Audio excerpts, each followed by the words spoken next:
Boa noite, pessoal. Vamos começar hoje um assunto que difere um pouquinho do que a gente estava estudando, porque todos os casos que nós vimos até agora de equação de Schrödinger, a energia ela tem uma distribuição contínua, em tese, né? A gente não sabe se ela poderia ser discretizada ou não, porque não tem nenhuma condição de contorno, né? E hoje nós vamos estudar um problema que é o poço de potencial infinito, que não tem nada a ver com essa imagem aqui, né? Que seria uma ideia mais ou menos assim. A gente tem um potencial. Deixa eu só fazer um gráfico. Boa noite, Palmares. Então deixa eu só fazer um gráfico aqui para, porque se eu for desenhar vai ficar muito feio. Então é melhor eu perder logo um tempinho tentando fazer direito aqui. A nossa ideia é ter um potencial aqui, né? Tem um eixo X e um eixo Y, que são a posição no caso e a energia. E aí a gente vai montar um poço de potencial infinito. O que é isso? É uma abstração, não é uma situação real, né? É uma abstração que tem o objetivo de representar a ideia de uma partícula confinada numa região finita, certo? Então eu vou repetir, que eu acho que foi talvez um pouquinho complicado isso que eu falei, né? A ideia é representar uma partícula confinada. Confinada quer dizer que ela está presa numa região, ela não consegue sair dali. Não consegue sair. Tá muito grosso isso aqui. Tá? Deixa eu ajeitar isso. E para representar esse negócio de não ser possível sair, a gente diz logo que o potencial fora desse poço é um potencial infinito. Tá? Então basicamente a gente tem aqui a posição X, aqui a energia, tá? E o gráfico do potencial ele vai ser simplesmente, ó, infinito aqui fora dessa região e infinito fora dessa outra região. Então aqui dentro o potencial é zero. Nessa região aqui o potencial é zero, certo? E fora dela é infinito. O que significa isso? Como a gente está estudando tudo unidimensional, então a partícula ela está nessa região entre menos A sobre 2 e A sobre 2. A partícula está aqui. Ela pode caminhar aqui nessa região. Pode bater e voltar. Lembrando que ela é unidimensional, então ela está andando aqui no eixo X. Ela vai e volta, né? Falando grosseiramente seria isso. Grosso modo seria isso, tá? E para representar essa ideia de que ela não pode de jeito nenhum passar para o lado de lá, a gente fala que o potencial dos lados é infinito, tá? Isso seria o potencial. E aqui o potencial é zero. Então bem aqui o potencial é infinito, aqui também. E aqui no meio o potencial é zero. Esse é o poço de potencial infinito. Por que eu botei A sobre 2? É para que a gente possa dizer que a largura desse poço é A. Então A é a largura do poço.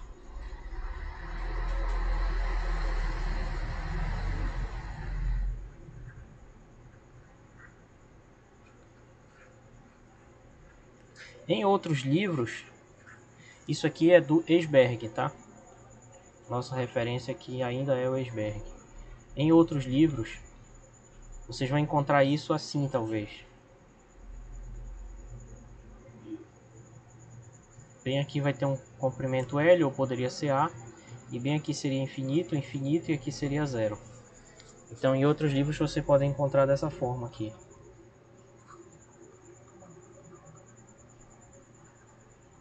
Como exemplo, está desse jeito lá no Griffiths. tá? Não faz diferença. Mas escrevendo desse jeito que a gente vai escrever hoje, que foi esse desenho maior aí que eu fiz, isso permite para a gente escrever soluções de senos e cossenos, como a gente vai ver, tá?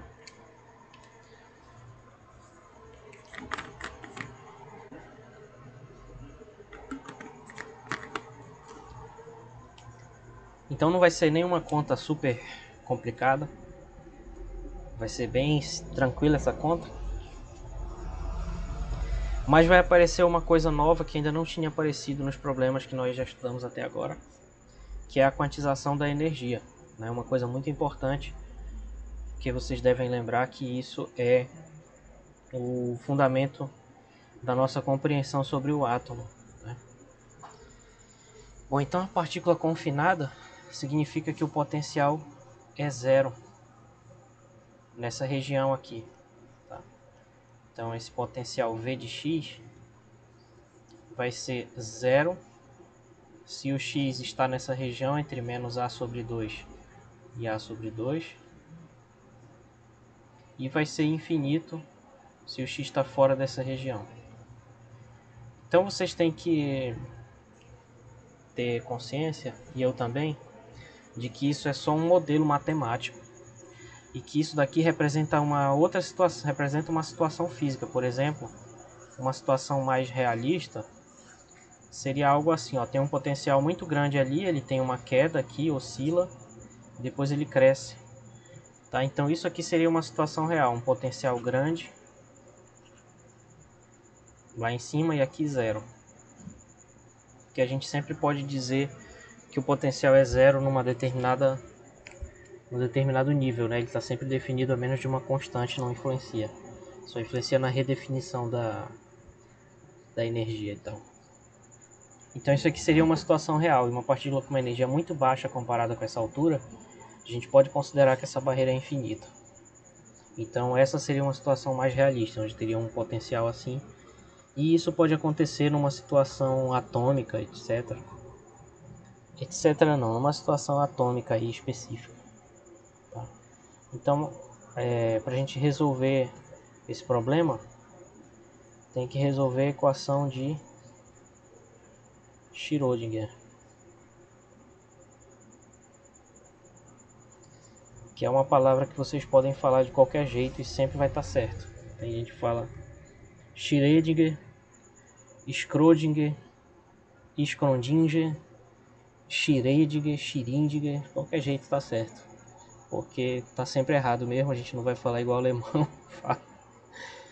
Então a equação fica assim, menos h cortado ao quadrado sobre 2m, segunda derivada, mais o potencial é igual à energia.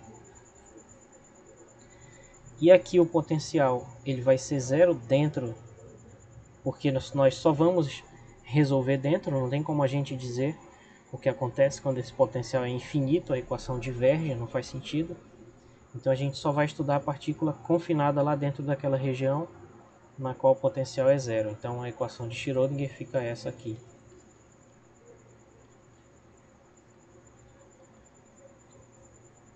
Passando essa constante para lá e passando o E somando, fica assim.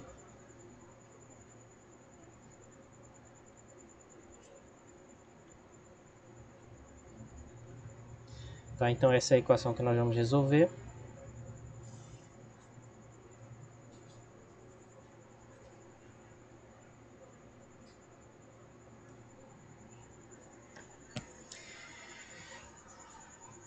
E aí nós vamos definir esse K como sendo a raiz de 2ME sobre H cortado, que permite reescrever a equação como sendo isso aqui, né? E essa é uma equação que você já deve ter visto muitas vezes ao longo dessa jornada aí na física, e a solução também.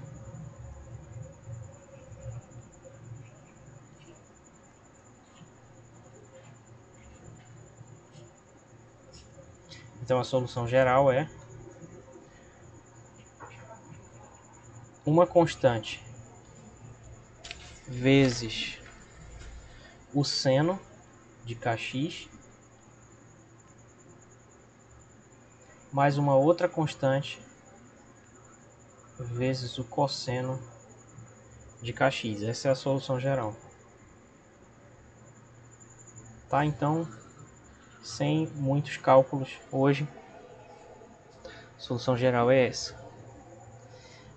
O que vai acontecer agora fisicamente é que agora nós temos condições de contorno. Tá? Temos condições de contorno. Bem aqui nesse ponto, menos a sobre 2 e no ponto a sobre 2, o psi deve se anular.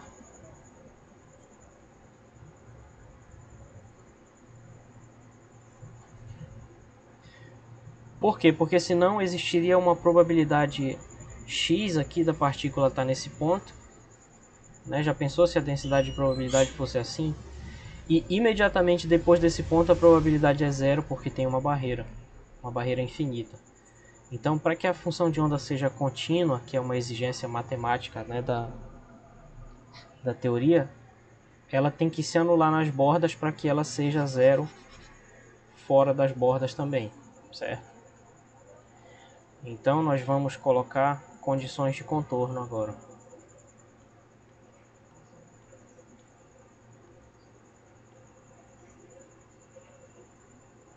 São apenas duas. É de que a função de onda se anule na barreira do lado esquerdo e do lado direito.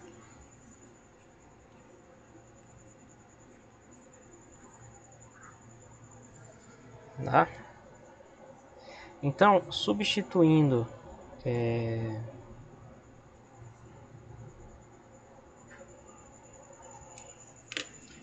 calma, deixa só eu pensar melhor isso aqui.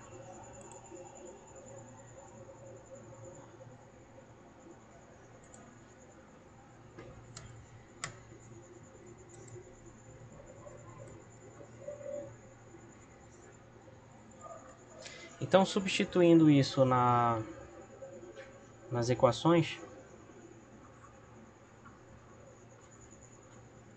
ou melhor, substituindo em psi,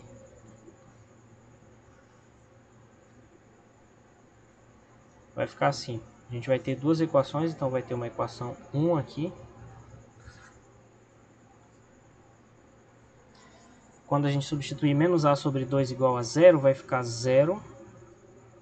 E a gente vai substituir x por menos a sobre 2.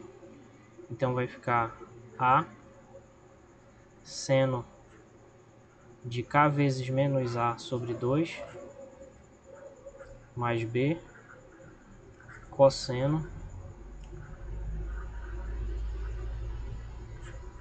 de k vezes menos a sobre 2. Só que como a função seno ela é ímpar, que significa que esse menos pode sair, e o cosseno é par, quer dizer que o menos lá não faz diferença, então essa equação diz na verdade que zero é igual ao seno de Ka sobre 2 negativo mais b vezes o cosseno de Ka sobre 2. Então essa vai ser a equação 1.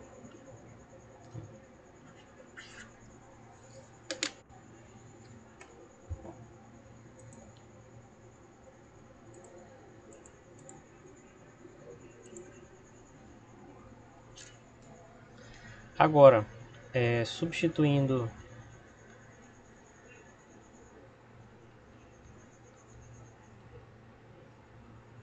a condição de contorno do A sobre 2 positivo, que a gente já usou uma, vamos usar outra. Que a gente vai ter simplesmente que zero igual a seno de Ka sobre 2 mais b cosseno de Ka sobre 2. Então essa vai ser a equação 2.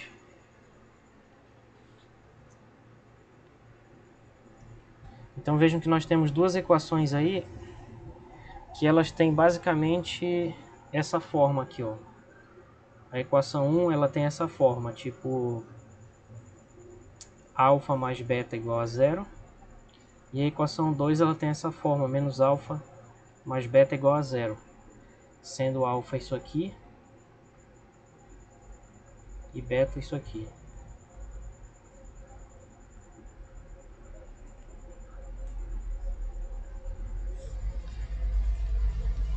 Certo? Então esse sistema ele pode ser resolvido somando primeiro. Então se a gente fizer 1 somar com 2, o que a gente vai encontrar é que 2 beta igual a zero, que significa que beta igual a zero.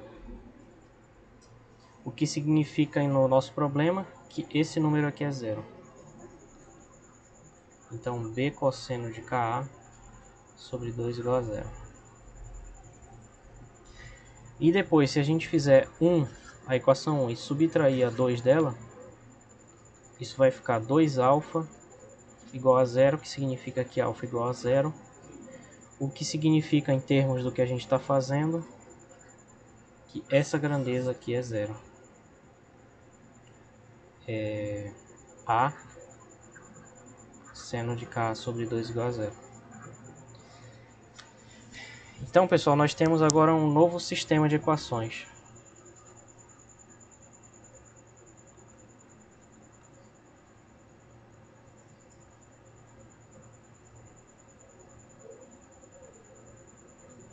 Que vai ser formado por essas duas equações aqui. A seno de Ka minúsculo sobre 2 igual a zero. E B cosseno de Ka sobre 2 igual a zero. Aí o que acontece? Aqui tem dois números multiplicando, o A e o seno. Embaixo tem dois números multiplicando, B e o cosseno. Aí tem uma regra lá dos números reais que diz assim, se dois números multiplicando dão zero, então ou o primeiro é zero, ou o segundo é zero, ou os dois são zero. O que está incluso nesse ou de ser um ou outro. Então, e na segunda possibilidade, ou o primeiro é zero, ou o segundo é zero. Então, na verdade, a gente vai ter 4 possibilidades aqui. Deixa eu explicar melhor isso. Então, a gente tem duas equações. A seno de K sobre 2 igual a zero. E elas têm que valer ao mesmo tempo, né? B cosseno de K sobre 2 igual a zero. E que está multiplicando. 6 possibilidades, não é isso? Oi? Não são 6 possibilidades? Mas por que seriam 6? O A zero, o B zero, o seno zero, o cosseno zero. Os dois. Ah, não, verdade, são 4, verdade. É porque, tipo assim, se esse aqui for zero e esse também, isso é um caso particular de, por exemplo, ser só o primeiro zero. Aí ele já está sendo contabilizado. Mas é interessante você ter chamado a atenção disso aí também. Bom, então a primeira possibilidade, ela seria... Vamos pensar na mais simples. A igual a zero e B igual a zero. Poderia ser isso. Porque tem esse E aqui no meio, né?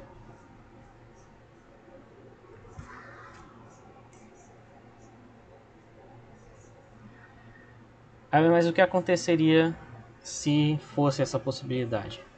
Então o Psi seria zero, né? Porque o Psi vai ser A vezes seno mais B vezes cosseno. Então seria 0 mais 0, que é 0. E se o Psi fosse zero, isso seria uma solução trivial. Trivial demais. Seria uma solução não física. Por quê? Porque Psi igual a zero significa módulo de Psi ao quadrado igual a zero. Então não tem probabilidade, não tem valor esperado, não tem partícula. Psi igual a zero significa que não tem partícula para medir, não tem dinâmica, não tem física. Então essa solução não interessa. Depois, a outra possibilidade seria que o seno e o cosseno fossem zero ao mesmo tempo. Então, o seno desse ângulo θ ser igual a zero e o cosseno desse mesmo θ ser igual a zero, onde esse θ é Ka sobre 2. Mas aí seria impossível então, né, professor? É, exatamente, seria impossível, porque o seno e o cosseno eles nunca se anulam ao mesmo tempo, por causa daquela relação.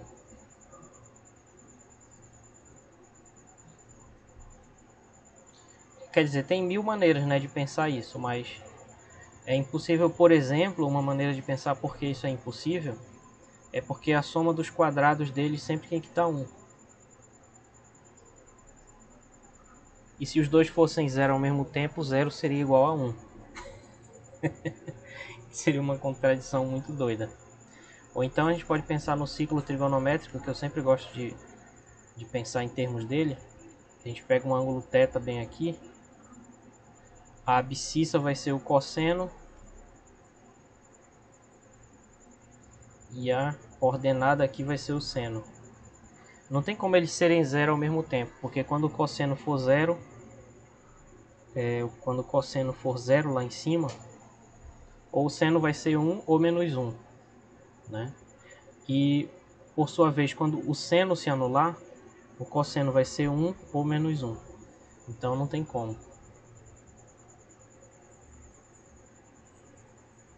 Aí tem uma terceira possibilidade, que vai ser agora misturando A igual a zero e cosseno de Ka igual a zero.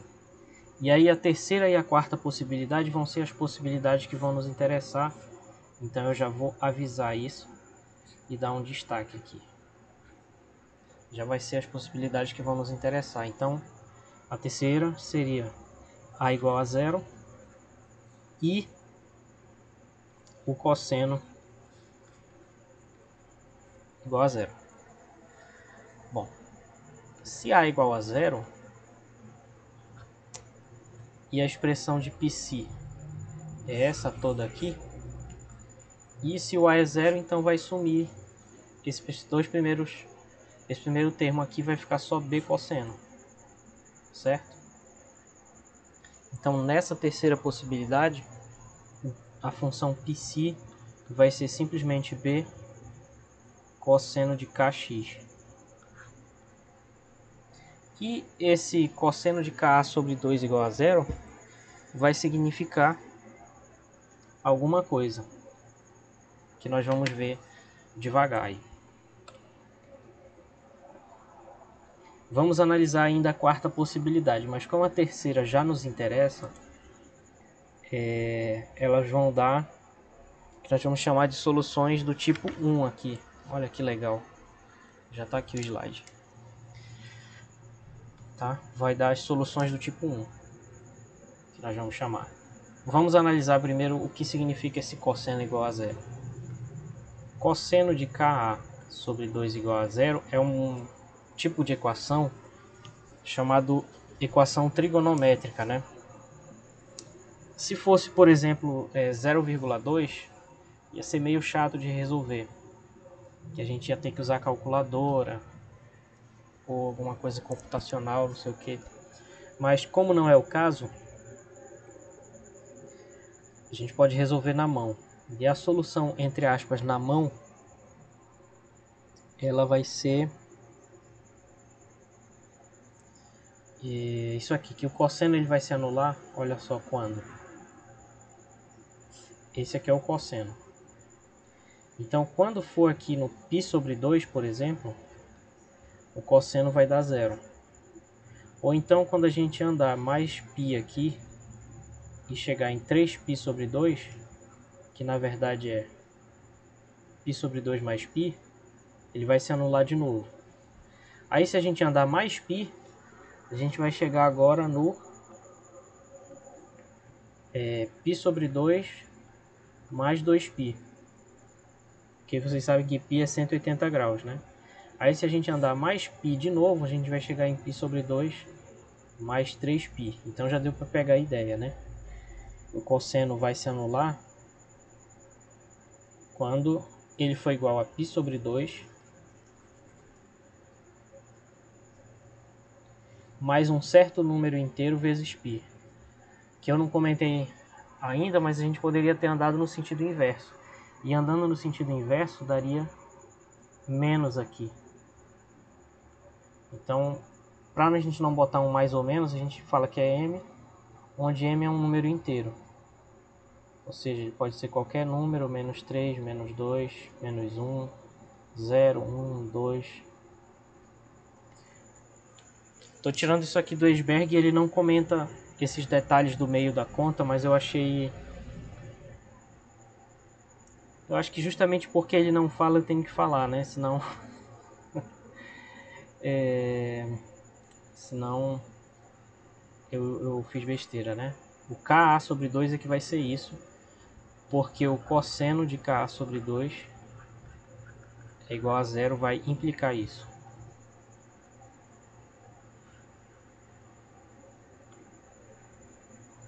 Ok, então passando esse 2 multiplicando, o Ka tem que ser igual a π mais 2mπ. E na verdade o que nos interessa é isolar o K, porque o K está relacionado com a energia. Então passando o A dividindo, isso vai ficar assim. Aqui a gente pode botar o... Oi. Era justamente isso que eu ia perguntar, eu estou revendo as aulas. Ah, Aí, esse K aí, ele é o que? Não entendi muito bem o que ele é. tá. Do ponto de vista ondulatório, ele é o que a gente chama de número de onda. Porque ele vai ser 2π dividido pelo comprimento de onda, né? Só que na mecânica quântica, na verdade, ele vai estar relacionado pela relação de de Broglie, que é P igual a H cortado K. Então esse K ele é basicamente o momento linear, dividido pela constante de Planck. Então se tu... Da partícula? é da partícula representada pela função de onda.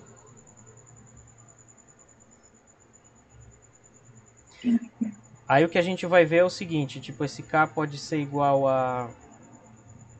Vamos supor que ele fosse 1, né? Aí isso significa que a partícula ela está numa certa função de onda, que tem uma certa energia, que vamos dizer que fosse, por exemplo, 1 também, entendeu? Aí depois quando K for 2, a gente vai ter outra função de onda que vai estar numa energia igual a 2. Então esses valores de K eles vão determinar os estados de energia possíveis. E ao mesmo tempo ele é proporcional... Hã? Ele vai deixar a quantidade de energia discreta, então. No exemplo de hoje, sim. No exemplo de hoje, sim. Mas o que eu quero comentar é, se houver quantização da energia, quem vai fazer o link entre essa quantização e a energia vai ser o K. Alguém levantou a mão, foi isso? Pode falar. Ah, fui eu, professor, Hum, porque o Manuel estava perguntando.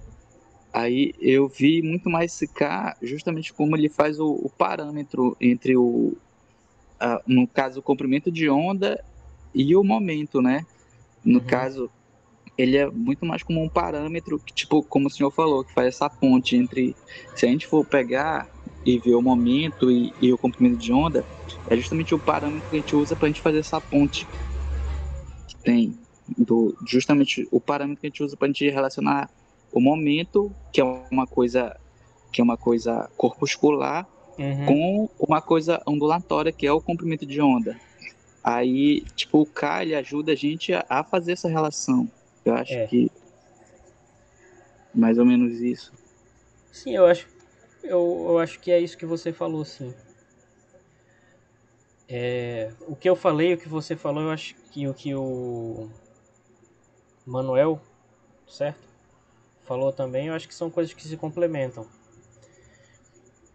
Porque são representações, várias representações que se conectam, né? Tu pode analisar do ponto de vista ondulatório. Aí tu vai relacionar o K com o comprimento de onda. Se tu estiver estudando um efeito que pode ser considerado ondulatório. Por exemplo, se for uma difração, algo assim. né? Ou então, se tu estiver estudando uma colisão, aí o que vai entrar em jogo é o momento, que é o caso, por exemplo, do efeito Compton. Aí na conta entraria o momento. Aí já tem que relacionar o K com o momento. Então depende do fenômeno que tu quer estudar, porque entra na questão da interpretação, que é o que seria a partícula, não sei. Mas se a gente quiser estudar um fenômeno ondulatório, relaciona o K com o comprimento de onda. Se for corpuscular, relaciona o K com o momento. Na verdade, tem uma outra coisa que foi bom vocês terem comentado essa questão do K, porque o que nós estudamos aqui na graduação, mesmo no bacharelado, que tem uma disciplina específica de mecânica quântica, mesmo considerando isso, ainda é uma introdução ao que a gente poderia chamar assim de uma coisa maior, que são as teorias quânticas, né? Então, o que a gente estuda seria uma espécie de porta de entrada, e aí depois que a gente passa dessa porta de entrada tem um monte de outras portas, que a gente poderia chamar assim, que é a teoria quântica de campos.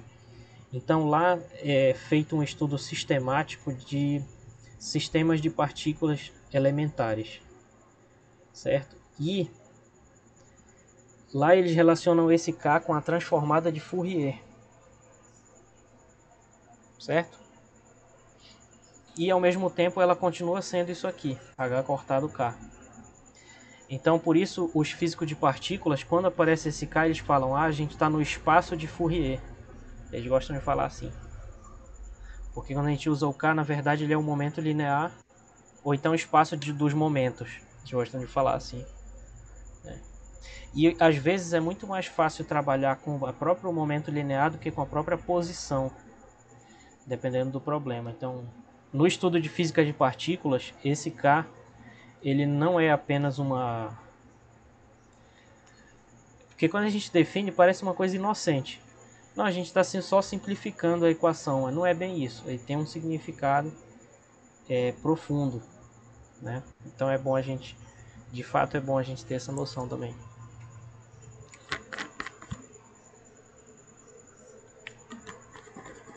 E para o estudo de partículas elementares, lá da teoria quântica de campos, e isso é absolutamente fundamental. E aparece muito. Muito bem, galera. Valeu então pela discussão. Prosseguindo, a menos que vocês queiram continuar, e a gente pode conversar mais um pouco. Deixa eu só botar isso aqui, é só um exemplo, não vai ser o caso de hoje, tá? Mas eu vou deixar aí porque a gente comentou sobre isso, enfim. Então, botando π em evidência, aqui fica π vezes 2m mais 1 sobre A. Mas bem aqui apareceu uma coisa, 2m mais 1 é o seguinte, se m é um número inteiro genérico,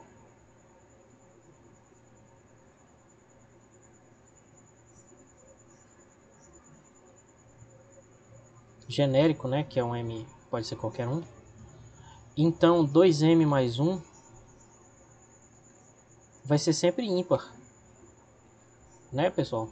Por quê? Porque o dobro dele vai ser sempre par.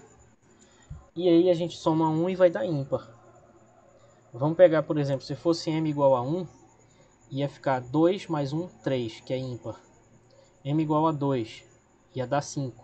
M igual a 3, 7. M igual a 4, 9, e assim por diante. Então esse número 2m mais 1 é sempre ímpar.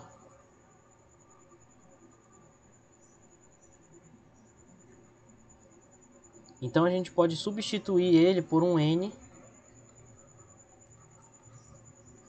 A gente pode definir ele como sendo um n, que vai ser um número ímpar genérico.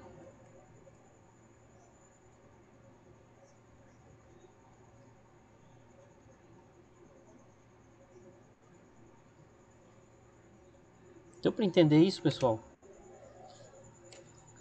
Alguma complicação com isso? Não, professor, deu pra entender. Não? Ok.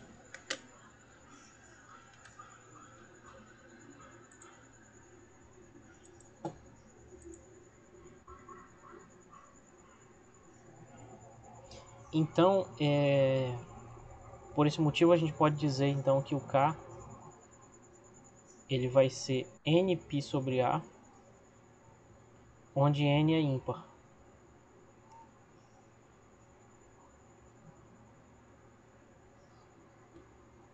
Certo?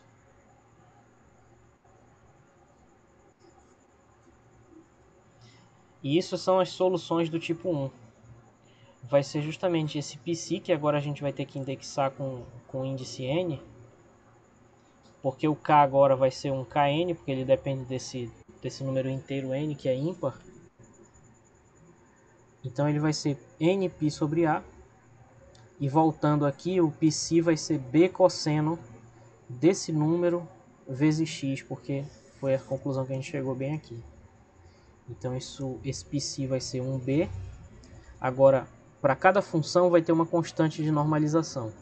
Nós vamos calcular e normalizar e ver que vai dar sempre o mesmo, mas mesmo assim eu vou botar um n para deixar claro que esse coeficiente é dessa enésima função aqui, vezes o cosseno de kn vezes x. Sendo kn isso aí, então na verdade o psi ele vai ser bn cosseno de npx sobre A.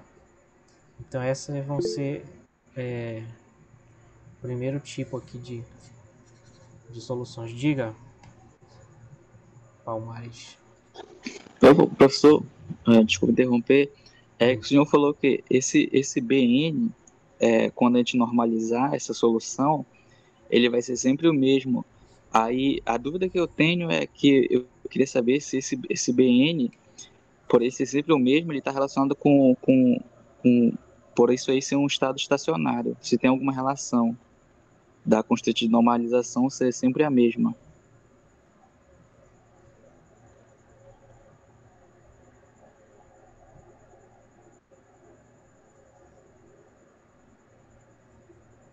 Eu acho que não. Eu acho que não. Eu acho que tem mais a ver com isso aqui, ó. Com o tipo de função que forma o psi. Porque essa função aqui, quando integrar, né? Quando a gente normalizar, né? Vai ficar assim, módulo de bn ao quadrado, integral de cosseno ao quadrado de alguma coisa aqui dx. Eu acho que tem mais a ver com essa função cosseno aqui.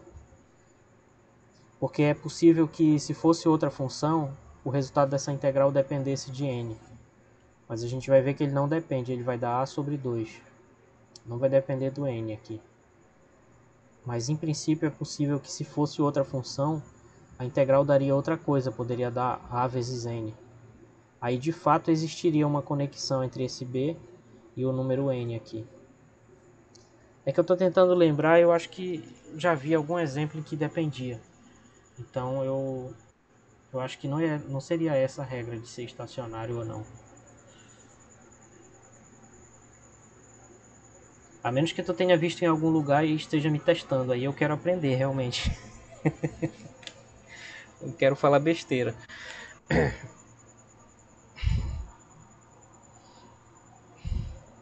Certo?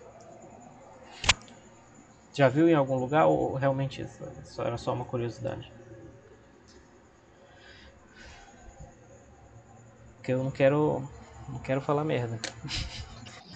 Não, sinceramente eu também não sei, porque eu vi essas soluções, aí eu já vi essas soluções antes, aí eu sei que tipo, elas estão tão relacionadas, que elas estão sempre em estados estacionários, mas eu não sei se tem alguma relação com a constante de normalização.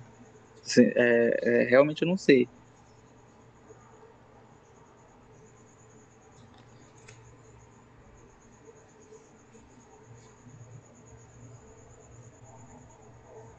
É,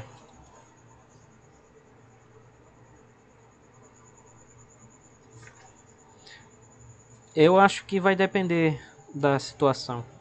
Que eu estou vendo aqui, por exemplo, no oscilador harmônico, a constante de normalização do oscilador harmônico, ela vai ser essa constante que seria esse Bn vai ser proporcional a 1 sobre raiz de n fatorial, entendeu? Então, de fato, mesmo sendo estacionário, porque o oscilador harmônico é uma solução estacionária, mesmo sendo estacionário, a constante de normalização depende do n. Meu n está feio, mas ele está bem aqui, ó, n. Então não tem a ver com ser estacionário, é uma característica dessa forma da função mesmo aqui, que nesse caso é um cosseno. Entendeu? Entendi. Beleza. Obrigado, professor. Tá bom. Ainda bem que eu tenho um livro de quântica aqui ao alcance da mão, facilita. Resumindo, então, o psi é esse, né? Então isso é um tipo de solução, mas estamos chamando de 1 para simplificar. Mas aí vai ter o segundo tipo, que vai estar relacionado com a quarta possibilidade lá daquele sistema. Vamos voltar a fita aqui. Que seria justamente, a gente já pegou o caso em que A e cosseno são zero, agora falta o caso em que esse seno aqui e esse B são zero. E esse vai ser o quarto caso, quarta possibilidade, né? B igual a zero, seno de Ka sobre 2 igual a zero. As condições de contorno. Então a quarta possibilidade é A igual a zero e A igual a zero não, B. O A já foi, né? O A já foi. B igual a zero e seno de Ka igual a zero. Então nesse caso, se B é zero, a função de onda simplifica e ela fica simplesmente A seno de Kx, certo? Exatamente. Agora, essa equação aqui vai ser uma equação trigonométrica, que significa que o Ka vai ser igual a um número inteiro vezes... Esqueci, aqui é Ka sobre 2. O Ka sobre 2 vai ser um múltiplo inteiro de π. Então vai ser um mπ, onde esse m é um número inteiro.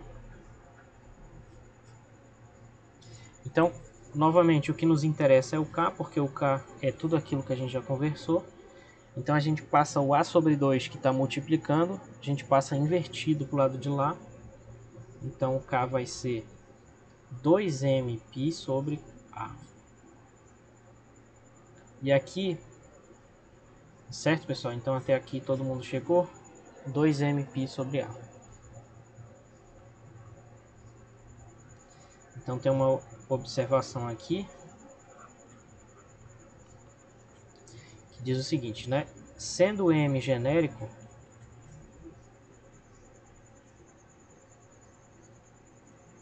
número inteiro genérico, o dobro dele sempre é par.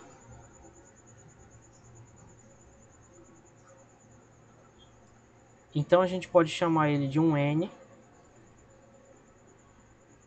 e onde agora esse N vai ser um número par genérico.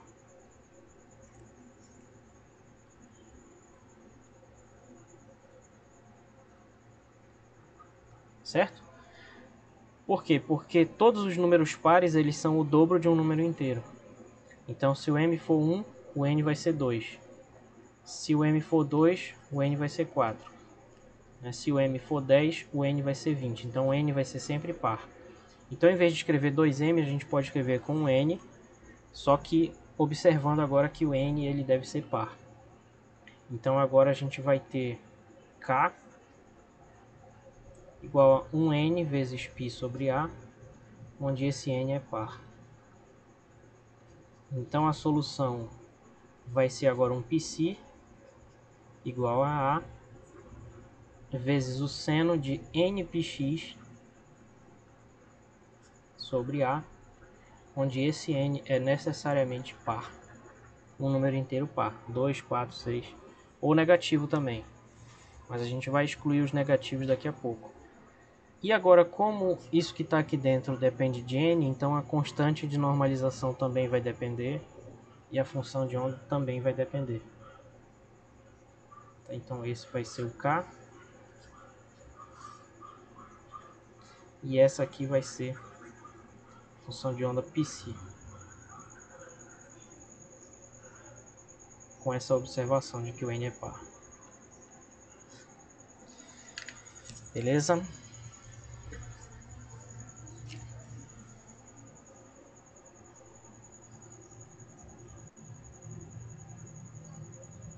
Então, resumindo, se a gente plotasse esses gráficos, teria isso aqui, mas eu não vou comentar isso ainda, que eu quero primeiro escrever então as soluções estacionárias.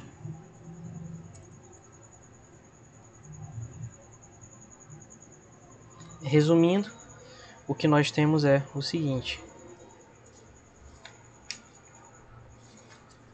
Então, o psi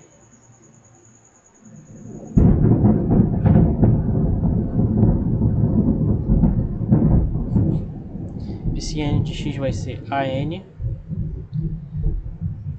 vezes o seno de npx sobre A, se o n for par, e vai ser Bn cosseno de npx sobre A, se o n for ímpar.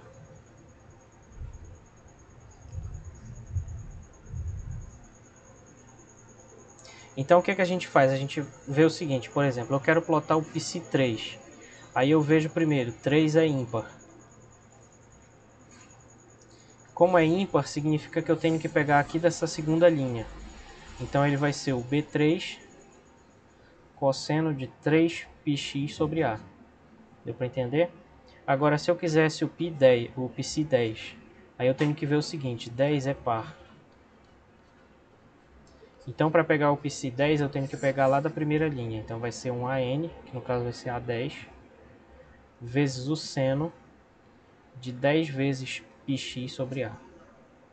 Beleza, pessoal? É assim que a gente trabalha com esse tipo de soluções. Tá? Então, ele vai ter uma expressão diferente dependendo se o n for par ou ímpar. Então, psi0 não vai ter porque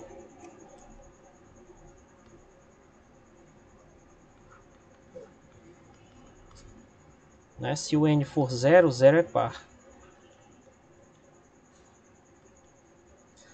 Então vai ser a primeira expressão. Então vai ficar A0 seno de 0, que na verdade é 0. Então isso seria um psi igual a 0, que significa que não tem partícula.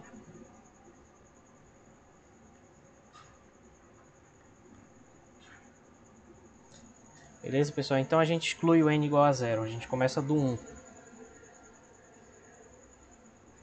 Resumindo, a gente começa do 1 por causa disso. Então, psi1 vai ser o ímpar. Então eu uso o Bn de baixo. Depois, n igual a 2. Aí eu uso o de cima, entendeu? A gente fica oscilando assim. Intercalando, melhor dizendo. Se a gente plotasse os 3 primeiros casos, eles vão dar isso aqui. Então, n igual a 1 vai dar esse caso aqui, que vai ser ímpar, então vai ser um cosseno. Depois o n igual a 2 vai dar esse gráfico aí, vai ser uma função seno. Depois n igual a 3 vai dar esse gráfico aí, que é de novo uma função cosseno. Tá? Então a gente vai fazendo isso, vai plotando. E esses vão ser os gráficos, nesse caso, da própria função de onda que a gente pode plotar, porque nesse caso são funções reais. Certo? Deu para entender, pessoal? Alguma dúvida por enquanto? Esse resumo aí? Diga, Palmares. Não, eu só queria falar que, tipo, como é muito bom, porque, tipo, como esse N, ele já está justamente relacionado com a energia, aí o N ele só admite valores específicos, né? Uhum. Aí a gente já pode ver que, tipo, aquelas coisas que, tipo, a gente estuda no início desse curso aqui da Moderna 1, que é aquelas coisas que a gente impõe de quantização de energia, ela já aparece naturalmente, porque, tipo, nessas soluções a gente tem que para representar um fenômeno físico, ela tem que ser um número inteiro. Aí a gente já vê que tipo a relação de quantização da energia já aparece naturalmente aí pra gente. Exatamente. Exatamente. O que você falou realmente. Por isso que a gente poderia entender a quantização, na verdade, como uma discretização, né? Ou seja, tem uma variável discreta aí que é o n. Que a gente não pode fazer essa equação aí, ela até admite soluções com outros valores de n, mas só que como a gente está tratando de problema físico, né, a gente tem que a nossa solução impõe para a gente esse número n, ela impõe que a natureza ela é discreta, né? É bacana isso. Outra maneira não, só complementando o que você falou, isso é causado pelas condições de contorno, tá? Então, tudo que nós tínhamos estudado de exemplos até agora, de exemplos que eu digo que a gente resolveu, não os que a gente usou na primeira avaliação, mas os que a gente de fato encontrou o psi, eles não tinham condições de contorno, porque eram reflexões em barreira e a partícula estava espalhada e não era nem normalizável a função de onda. Mas aqui a gente impôs condições de contorno e as condições de contorno nos deram essa discretização. É interessante demais isso. A gente pode fazer uma analogia disso daí, como por exemplo uma corda presa por duas extremidades vibrando, que é como se fosse uma corda de violão, guitarra, contrabaixo, piano, violino, né? Qualquer instrumento de corda, porque nos instrumentos de corda a corda está presa por extremidades. E lá no caso da mecânica ondulatória de ondas numa corda, a frequência que ela vai vibrar vai depender do comprimento da corda, né? Então vai ter justamente valores discretos de frequência que ela pode vibrar. Ou seja, vai ter uma quantização, uma discretização. Não é interpretada quanticamente, mas é discretizado. Então aqui é como se fosse isso. A gente prendeu as extremidades da função de onda para que ela não saia do zero, nem de um lado nem do outro. Então, entre aspas, a corda, né, que representa a função de onda, ela vai vibrar apenas em modos, entre aspas, permitidos. Isso é uma analogia, tá? Apenas uma analogia. Mas é isso. Bom, e é daí, como comentou o Palmares, que o seu primeiro nome é Palmares ou você escreveu assim? Não, professor, meu nome é Helder Palmares. Ah, tá. Eu não estava frequentando muito suas aulas porque eu estou trabalhando, aí é no mesmo horário do meu trabalho, aí só dá para só dá para me acompanhar remotamente. Entendi. Aí eu vim hoje porque hoje é meu dia de folga, aí depois me vim hoje. Beleza. Mas eu vou ver se eu trabalho meu cronograma para eu continuar assistindo essas últimas aulas, que já é esse último mês, aí eu vou trabalhar nisso. Entendi.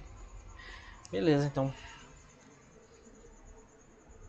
Bom, aí nós vimos então que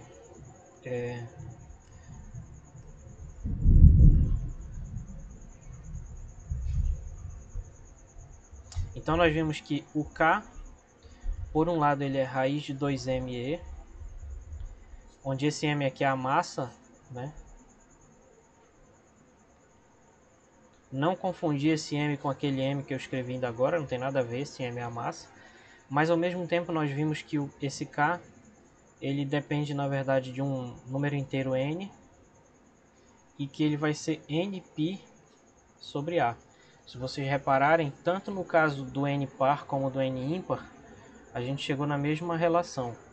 Nπ sobre A se ele for par, e Nπ sobre A se ele for ímpar. Então tanto faz se ele for par ou ímpar, ele vai ser Nπ sobre A, onde esse N ele pode ser igual a 1, 2, 3, 4, assim por diante, seja par ou ímpar, tanto faz. Então, igualando essas duas coisas,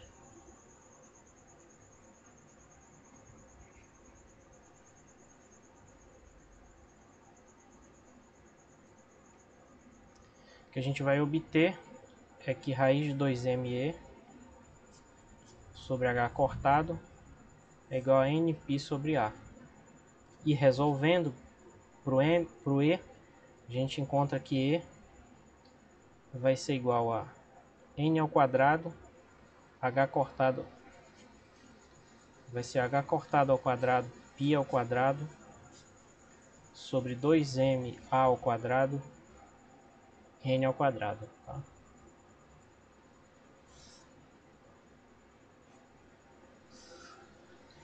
E essa daqui é a relação que dá os valores permitidos de energia.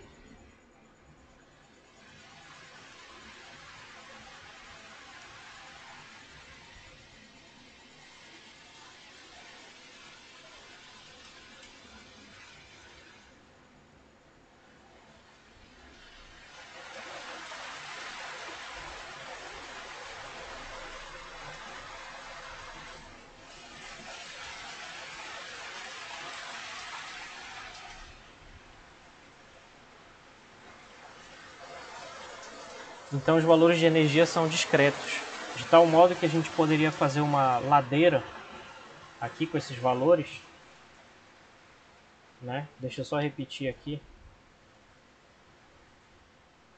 A gente pode plotar esses valores, que são todos constantes.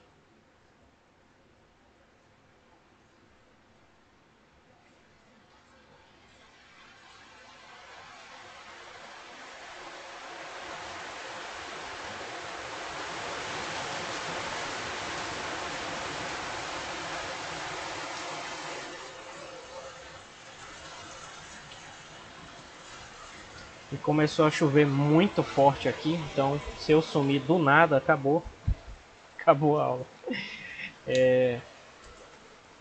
Então o que acontece, pessoal? Nessa situação, notem que a partícula ela só vai ter valores permitidos de energia. Então se a partícula estiver bem aqui, digamos no nível de energia 3 aqui, e ela receber isso aqui de energia, ela simplesmente não pode receber só isso de energia. Não vai acontecer nada, ela precisa receber exatamente essa quantidade de energia aqui, esse ΔE, para que ela suba, entre aspas, a escada e chegue nesse novo nível de energia. Então, esse ΔE é esse ΔE que respeita a equação de Planck, igual a HNI. Então, se fosse um elétron, por exemplo, esse elétron ele teria que receber um fóton, aqui teria que receber uma luz, um fóton representado pela letra gama, que tivesse exatamente essa energia, igual a H vezes a frequência, que fosse exatamente igual a essa diferença desses níveis de energia, E4 menos E3, para que esse elétron pudesse subir de nível. Vocês estão entendendo o que eu quero dizer? Não sei se eu consegui explicar com clareza. Sim, professor. Certo. Professor, Oi? mas no caso ele não pode, o elétron ele não poderia receber uma energia um pouco maior, aí ficar no nível virtual de energia e depois decair para o nível mais próximo? Nível virtual? Por exemplo, desse D3 para o E4, né, que você colocou aí. Por exemplo, receber um pouco mais de energia, de energia suficiente para ele chegar no E4. Aí ele estaria, por exemplo, intermediário aqui entre o 4 e o 5. Mas como ele não pode ficar aí ele ficaria numa zona de energia na E4, né, onde é possível. Acho que poderia acontecer tipo um efeito Compton, então, né? Que ele está aqui, aí ele recebe uma energia e depois sai um fóton com uma frequência menor, porque vai ter uma energia menor e o elétron vai embora aqui com mais energia. Poderia ser. Assim, é um pouco confuso às vezes, porque pouco que eu estudo, né, tem muito a ver com o nível de energia das moléculas, etc.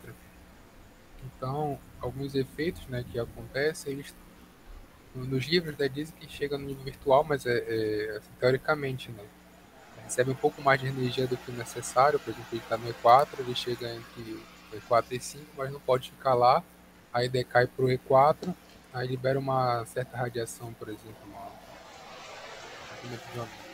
Mas aí, quando eu estudei Física Moderna 1, parece que a energia tinha que ser exatamente igual ou exatamente a necessária para ele chegar no outro nível de energia. Como você colocou aí, não podia Aham. ser nem um pouco mais nem um pouco menos, que aí não acontecia, é como se não acontecesse nada, né? Tá, então eu vou.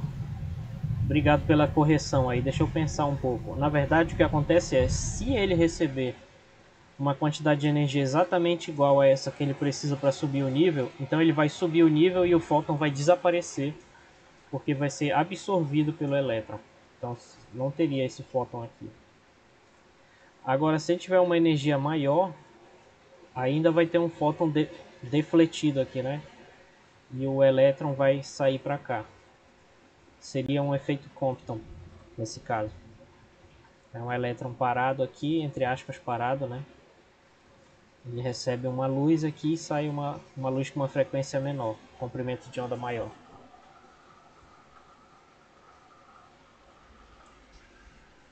Quer dizer, não é que não possa existir não vai acontecer nada. Claro que vai acontecer alguma coisa, só que vai sobrar uma energia.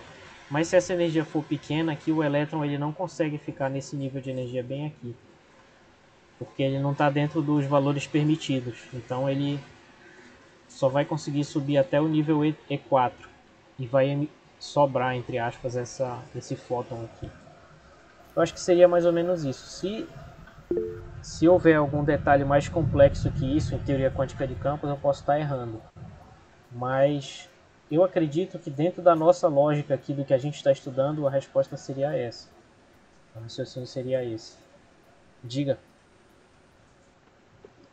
Não, professor, eu acho que como o, o elétron ele absorve só essas energias específicas que é estabelecido pelo valor n. Aí, dependendo da frequência do fóton, ele salta para um nível de energia. Ele salta para um nível de energia superior, só que como não é o orbital dele, ele volta emitindo fóton. Então, ele só absorve essas frequências discretas.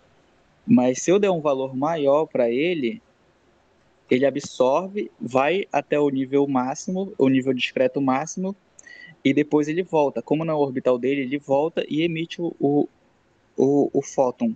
Tu tá Mas só que. falando ele volta do E4 pro E3, é isso? Ou aqui E, em e, cima? não, não esses níveis intermediários, ele não assume. Tipo, eu acho que se não entrar a frequência específica, do N específico, ele não assume esses estados intermediários, que eu acho que o rapaz falou. Uhum. Ele só assume, por exemplo, ele pegou a frequência do E5, aí ele salta até o E5, aí como não é o orbital dele, aí ele volta pro estado dele e emite um fóton, e emite fóton, e emite fóton. Porque a gente não pode, como a energia ela é discretizada, a gente não pode colocar qualquer valor de energia. Só o que os N's nos permite. Sim, sim, justamente. Exatamente. Mas o que eu tô falando é que eu posso jogar uma luz lá nele que vai ter uma energia que vai ser maior do que essa diferença de energia que ele necessita para subir, seja pro E4 ou pro E5, entendeu? Eu posso jogar esse fóton nele que tem essa energia desarrumada, digamos assim, né? Aí o que vai acontecer nesse caso, se ele tipo, puder ser considerado como parado, vai acontecer um efeito Compton, né? O elétron vai ser desviado e um outro fóton vai ser emitido aqui, onde vai ter uma diferença de frequência, blá blá blá, né? Ah, É isso que eu sim. estou comentando. Mas eu estava só usando isso como exemplo mesmo. Aí só para facilitar, então tem um nível de energia chamado de estado fundamental, que é quando N igual a 1, que ele vale isso aqui. Isso daqui na verdade não é o átomo de hidrogênio, a gente está fazendo uma analogia com o elétron, mas é muito parecido, porque vocês já viram a energia de Bohr, né? E vai ser a mesma que vai aparecer na equação de Schrödinger. Não à toa, porque na verdade o Schrödinger ele criou essa equação para explicar os níveis de energia de Bohr. Mas enfim, então nesse caso o nível EN ele seria o estado fundamental E1 vezes N ao quadrado. Então aqui seria um E que depende de N. Aí nós vamos ver depois que no átomo de hidrogênio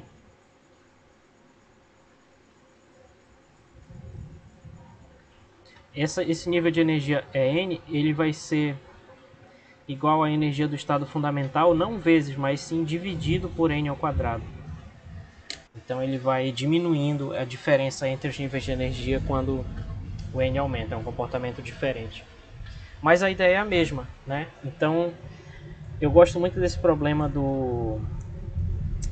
da barreira de potencial infinita, porque ela é uma espécie de mini laboratório onde a gente pode estudar esses estados estacionários, pode estudar a quantização da energia, né?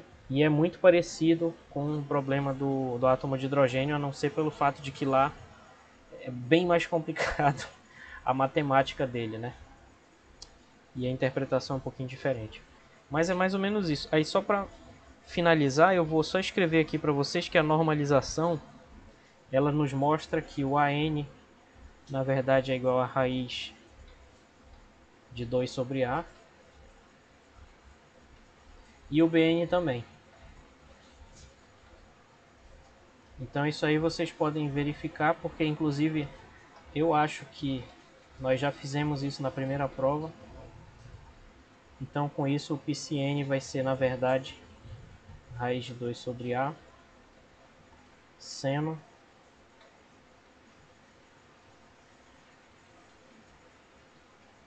se o N for par